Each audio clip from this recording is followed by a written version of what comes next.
Out of Shasta County, where the Carr Fire nearly doubled in size overnight. It now covers more than 125 square miles, in an area about the size of Oakland and San Francisco combined. At least 500 structures are destroyed. Another 5,000 are still in danger.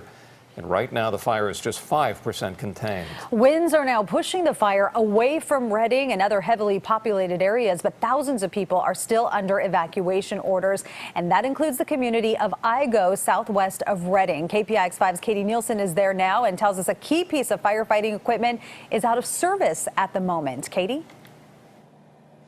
Michelle, that's right. So the biggest factor in getting containment on this fire is actually the weather right now. It is well over 100 degrees, but the winds are calm. If you take a look back behind me, you can actually see that because we don't really have a lot of wind, a lot of this smoke has settled down into the valley, which is keeping the water-dropping helicopters grounded today. Those calmer winds did allow firefighters to set back fires today to burn off grass and brush around homes in the fire's path.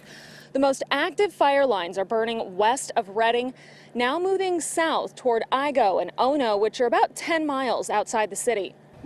Much of the fire. We have not been able to use it on much of this fire because of the smoke laying down over the fire, and the visibility just does not allow it to be done safely. Much of the fire is burning in rugged terrain where water-dropping helicopters typically would be a great resource, but because of the visibility, they are not flying today. Now, the majority of the firefight has been done by the more than 3,000 firefighters on the ground. We're hoping within the next couple of hours, we'll have some new and updated containment numbers from Carr Fire. And Katie, we know about a third of Redding, 30,000 people are evacuated right now. Any word on when they might be able to go back home?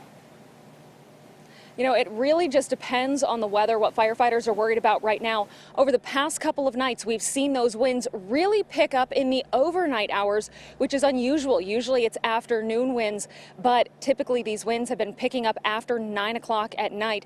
And what they want to make sure is they want to make sure that they have those fire lines strong enough so that if the winds do start blowing west again, this fire does not blow back into Redding. All right, Katie Nielsen, thank you. There is incredible new video tonight of a burning home crumbling to the ground in Redding. You can see the flaming pieces of debris falling from the structures that went up in flames. Eventually, the burned frame couldn't hold up any longer. A heartbreaking scene hundreds of evacuees will be coming home to.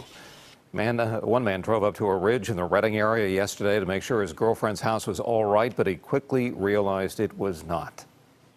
She was asking me, is it my house? Is it my house? And I wanted not to say anything until I was sure. But unfortunately, we watched her house go up in flames.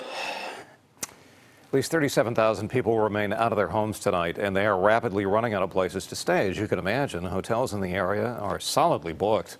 And at a shelter at Shasta College in Redding, it's at maximum capacity. 3 other shelters, though, are still taking evacuees.